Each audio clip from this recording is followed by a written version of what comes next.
Un'auto travolge una moto uccidendo il centauro in sella. Nell'impatto le due ruote prende fuoco. Tragedia nel pomeriggio a Piazzola sul Brenta. Perde la vita un 66enne di Padova.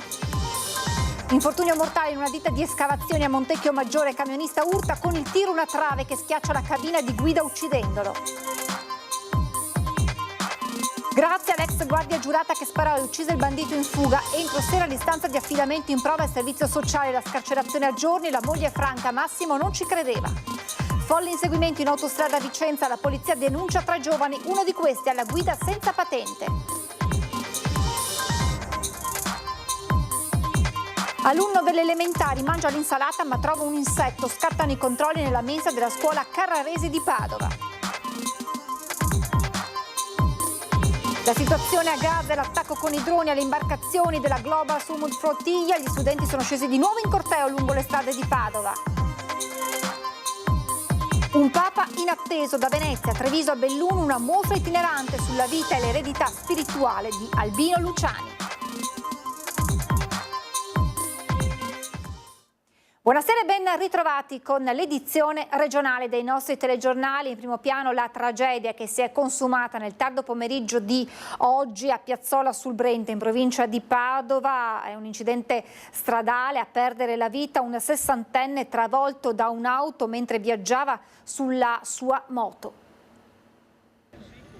Tutto è accaduto in un attimo. Sono le 14:30 quando in via Presina, all'incrocio con via Garibaldi, si consuma il dramma. Un'auto condotta da un anziano di 83 anni residente a Grantorto sta svoltando quando è sopraggiunto da Padova un motociclo condotto da un 66enne residente a Padova. L'impatto è stato violentissimo. La moto prende fuoco e viene sbalzata a bordo strada con rottami che finiscono anche a metri di distanza. Immediati i soccorsi. È tragica la scena che si presenta ai sanitari del 118 che tentano di rianimare il 66enne, ma alla fine sono costretti a dichiararne il decesso. I rilievi sono condotti dai carabinieri di Piazzola sul Brenta e Campo San Piero con rallentamenti lungo la provinciale 94, arteria di collegamento tra il Padovano e il Vicentino, sempre molto trafficata. Solo 2 settimane fa, lungo la stessa provinciale, all'altezza del ponte di Carturo, un'altra vittima, un 31enne marocchino, Ayub Lasni, morto nell'auto condotta dall'amico, che era uscita di strada e finita contro il muretto di un'abitazione. Sposato, il 31enne ha lasciato 3 bambini piccoli. Ci spostiamo nel Vicentino con un dramma sul lavoro a Montecchio Maggiore nel primo pomeriggio quando, secondo le prime ricostruzioni, un camion in manovra avrebbe urtato una trave che avrebbe poi travolto la cabina del mezzo non lasciando scampo all'autista. Sul posto in via Ponte Guà la ditta è stata evacuata per precauzione per permettere le verifiche del caso. Sono intervenuti i sanitari del SUEM, i vigili del fuoco, i carabinieri e i tecnici dello Spisal per accertare le cause e le dinamiche della tragedia. E adesso il giorno dopo la notizia che vi abbiamo dato ieri sera, la grazia a Massimo Zen che sparò e uccise il bandito in fuga. Entro sera l'istanza di affidamento in prova al servizio sociale, la scarcerazione dovrebbe essere prevista a giorni e parla la moglie Franca che già ieri avevamo ascoltato in collegamento telefonico e dice Massimo non ci credeva.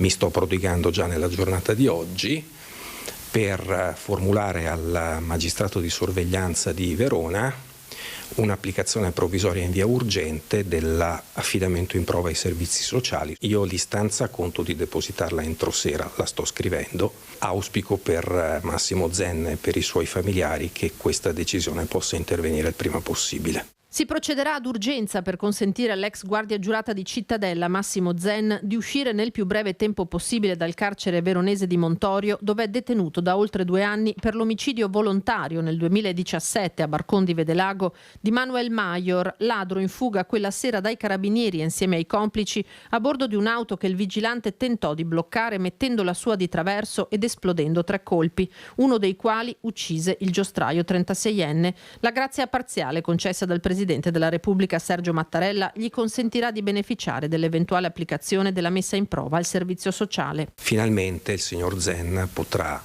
dar corso alle cure necessarie, urgenti, delle quali ha bisogno, cure che ad oggi la struttura carceraria non è riuscita a somministrargli e che gli hanno comportato dei serissimi problemi di salute con un calo ponderale da quando è detenuto di oltre 30 kg. Le precarie condizioni di salute, ma anche il risarcimento di 500.000 euro che l'assicurazione dell'azienda per cui lavorava ha versato alla famiglia della vittima, le motivazioni dell'atto di clemenza del Colle, di cui Zen è venuto a conoscenza quando la notizia era ormai di dominio pubblico, come ha raccontato al telefono alla moglie Franca Berto. E l'aveva saputo anche lui dalle guardie carcerarie che avevano visto il telegiornale, gliel'hanno detto e non ci credeva, però insomma ci siamo parlati finalmente ridendo e non con la pesantezza delle altre volte. Lui mi ha detto hai sentito? Io ho detto hai sentito?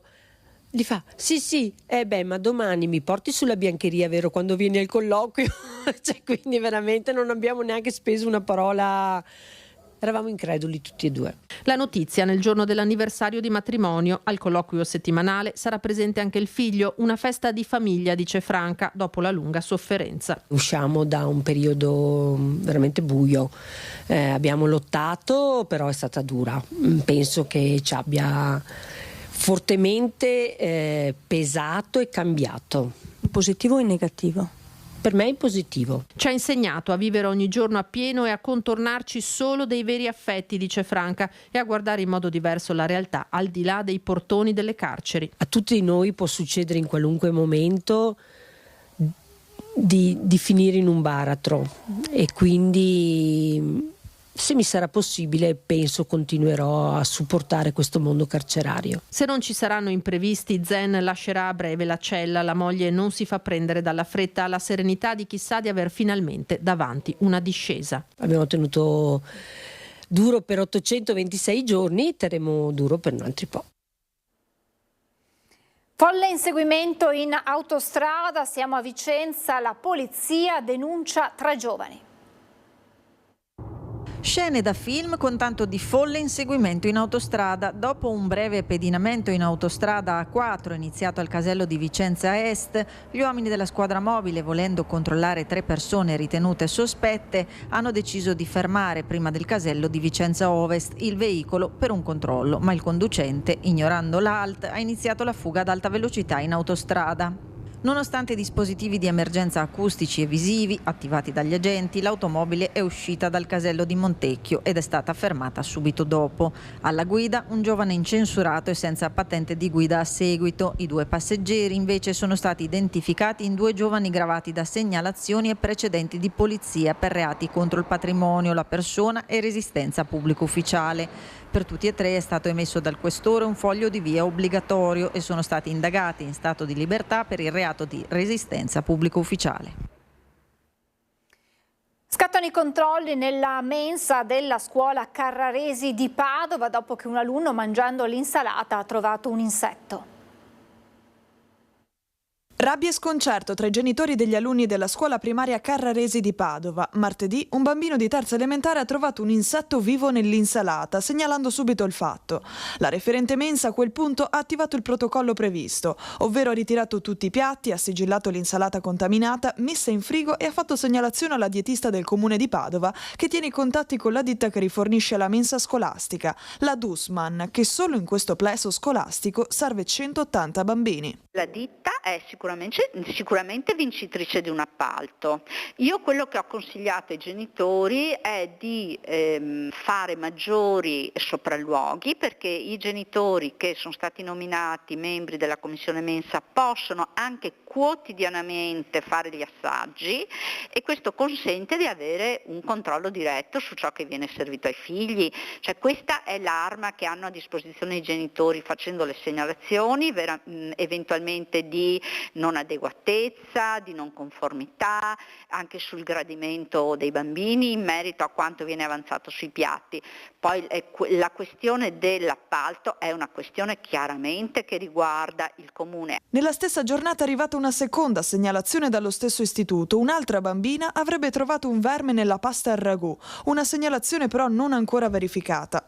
La Dussmann non è nuova a episodi del genere. Sempre a Padova nel 2016 vennero trovati vermi nel cibo di 2 scuole e anche quest'anno casi analoghi si sono verificati in 2 scuole della provincia di Treviso. È il comune che, avendo in carico la gestione della mensa e che gestisce ovviamente anche tutto l'aspetto amministrativo riguardo e contrattuale con l'azienda. quello che potevamo fare lo abbiamo fatto. Io ho anche dato disponibilità, pur non avendo competenze specifiche in merito, di partecipare, anzi ho sollecitato un tavolo con la sottoscritta, la dietista del comune, i responsabili della ditta e i rappresentanti della mensa dei genitori per un confronto. La situazione a Gaza e l'attacco con i droni alle imbarcazioni di Global Sumud Flotilla. Gli studenti sono scesi di nuovo in corteo per le strade di Padova. Il sindaco Sergio Giordani ha scritto una lettera alla Presidente del Consiglio Meloni. Palestina libera! Palestina libera! Sono tornati sulle strade di Padova gli universitari dell'UDU, con loro la rete degli studenti medi e la CGIL, un corteo per dire no all'attacco con i droni alla Global Sumud Flotilla, all'urlo di Palestina libera. Abbiamo sentito la necessità di scendere costantemente in piazza, soprattutto dopo gli attacchi illegali in acque internazionali che ha subito la Global Sumud Flotilla, che sono un altro degli ennesimi attacchi ingiustificati fatti da Israele in questo momento. Noi come studenti abbiamo sentito la necessità di prendere una posizione e di richiedere fortemente che i governi, le istituzioni, i luoghi del sapere si impegnassero in protezione di Gaza e in protezione dell'equipaggio della flotilla. Abbiamo scritto una mozione per tutte le scuole a livello nazionale che pretende che il 5% del PIL che attualmente è investito in armi sia investito in istruzione, perché dobbiamo dire stop al riarmo generale in Europa e perché queste armi vengono utilizzate per massacrare la popolazione palestinese. Siamo qua per chiedere al governo un intervento preciso, perché noi interessa la pace in tutto il mondo e il futuro dei nostri ragazzi. Alla Presidente del Consiglio Giorgia Meloni ha scritto anche il sindaco di Padova Sergio Giordani, che ha chiesto sostegno alla Global Sumud Flotilla lanciando un appello per un'azione umanitaria a Gaza. Tra gli studenti anche la consigliera regionale Elena Ostanella. Dobbiamo rimanere umani e lo dovrebbero essere anche le nostre istituzioni. Il sindaco Giordani ha mandato una lettera a Giorgia Meloni chiedendo di mettere in sicurezza le persone che sono sulle navi vicino a Gaza. Ecco, le istituzioni dovrebbero fare tutto il possibile. Noi in Consiglio regionale abbiamo proposto una mozione per chiedere alla regione di interrompere i rapporti con il governo di Israele, il governo Netanyahu, proprio per dare un segnale. Dopo il corteo, un gruppo di aderenti a Spazio Catai si è dato appuntamento davanti alla prefettura per un presidio in cui chiedeva sostegno all'azione umanitaria e protezione alla flottiglia. Gli studenti non hanno intenzione di fermarsi. Vogliamo però che la rettrice di questa università e tutti i membri della CRUI facciano pressione sul governo per un vero embargo militare a Israele. Quando bloccheranno la flottiglia, perché è fuori discussione che Israele lo farà, bloccheremo l'università come abbiamo fatto durante lo sciopero del 22. Dall'inizio della prossima settimana di nuovo i lavoratori hanno già detto che se succederà qualcosa alla flottiglia si scenderà in piazza, sarà sciopero generale, noi saremo a fianco dei cittadini e dei lavoratori e saremo pronti a bloccare l'università. Le elezioni regionali all'atteso tavolo del centrodestra sul nome del candidato governatore, una scelta che potrebbe arrivare a breve, ma che qualunque sia il risultato, per l'anima più autonomista della coalizione dimostra la subalternità del territorio rispetto a Roma. Non avremo mai l'autonomia differenziata, quindi un passaggio istituzionale, perché dimostriamo di non avere nessuna capacità di autonomia politica. Un nome arriverà, ma arriverà da Roma, e questo, per chi dei temi dell'autonomia e dell'indipendenza ha fatto una battaglia politica da sempre, è un risultato che lascia per forza di cose l'amaro in bocca. È un centrodestra dalle tante anime quello che si prepara alla campagna elettorale. Anime come quella di Indipendenza Veneta, che vede nel tavolo romano sul nome tanto atteso un parallelismo con un risultato altrettanto atteso, ma mai concretizzatosi veramente. Il percorso per l'autonomia differenziata. Perché è fallito? O comunque è stato rinviato alle calendecree che non troverà mai attuazione, perché non sappiamo neanche esercitare quegli spazi di autonomia politica che, a differenza di quella istituzionale, è a costo zero. L'autonomia politica vuol dire: decido di fare questo, mi prendo la responsabilità, per esempio tutti i partiti del Veneto di centrodestra, di indicare un nostro candidato. Ci riuniamo, chiudiamo le porte e alla fine diciamo oggi usciamo. Nessuno ha avuto il coraggio di fare questo. Sono tutti subalterni piegati a esigenze che io capisco anche, forse anche legittime, anzi senz'altro legittime, ma di una politica che è lontana dal territorio, una politica che si fa a Roma, che di questo territorio si disinteressa. E il Morosin politico si intreccia con il Morosin avvocato e uomo di norme e leggi quando commenta uno dei casi che sta infiammando la politica europea e nazionale con nuovi contrasti nel centrodestra, la mancata revoca dell'immunità parlamentare all'eurodeputata di AVS Ilaria Salis. Abbiamo una europarlamentare che prima di diventare, di assumere questo ruolo, questa funzione, si è trovata implicata in una vicenda dalla quale è derivato un processo. Noi non discutiamo della colpevolezza o meno, diciamo che beneficiare dell'immunità parlamentare, che secondo me è un istituto che può anche avere le sue giuste ragioni, per difendersi da un procedimento per fatti accaduti prima del suo incarico parlamentare è semplicemente inaccettabile. Anzi, è una forma di discriminazione contro quei cittadini che invece devono affrontare e difendersi davanti a un giudice naturale senza far valere l'istituto dell'immunità. Voltiamo pagina. Giovanni Paolo I, un papa in attesa, una mostra itinerante sulla vita e l'eredità spirituale di Albino Luciani, un beato tanto caro ai veneti che pur nella brevità del suo pontificato fu di una modernità straordinaria. È durato solo 34 giorni eppure il suo pontificato ha lasciato un segno profondo, quello di un uomo straordinario. Ma chi era davvero Albino Luciani, il sacerdote di montagna, diventato pontefice, poi beato? La mostra itinerante Giovanni Paolo I, un papa inatteso, cerca di dare una risposta mostrando il volto di un uomo che nella sua semplicità celava una grandissima modernità. Inatteso perché in primis lui stesso non si attendeva di essere lì eletto pontefice, inatteso perché per il nome che si è dato, quindi il doppio nome, il primo papa nella storia a darsi il doppio nome, e infine inatteso perché ha cambiato i paradigmi del dialogo tra un pontefice e le persone, usando quel linguaggio del quotidiano già dal primo Angelus. La mostra, realizzata con il contributo della Camera di Commercio di Treviso Belluno, dall'associazione Rivela, farà tappa nei luoghi del Veneto legati a Papa Giovanni Paolo I, Belluno, Derzo, Vittorio Veneto, Treviso, Venezia e Padova. L'idea della mostra è nata dalla catalogazione dei libri di Albino Luciani, in particolare dai versi di una poesia di Trilussa, dove viene sottolineato che la morte è spesso meglio della vita, ma l'amore è più forte della morte. Ecco, leggere appunto una sottolineatura così di Papa Luciani sull'amore commuove in un mondo come quello di oggi, soprattutto dell'amore coniugale. Alla mostra ha collaborato anche il Museo Casa Natale Beato Giovanni Paolo I con il prestito di alcuni oggetti. La falce, per significare con quanta fatica lui abbia fatto da ragazzo a vivere nel cuore delle Dolomiti, condividendo la vita da contadino della sua famiglia. E poi i libri, perché si è formato culturalmente, è stato uno dei papi più colti del Novecento e più originali del Novecento.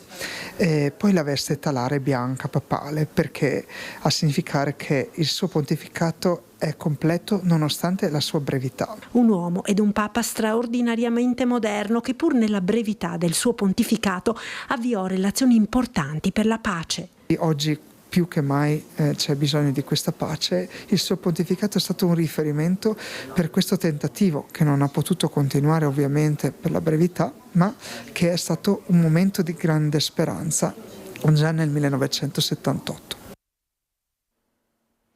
Siamo in chiusura, è tutto per questa edizione, vi lascio come sempre alla sigla e alle previsioni del tempo. Grazie per averci seguito, buona serata.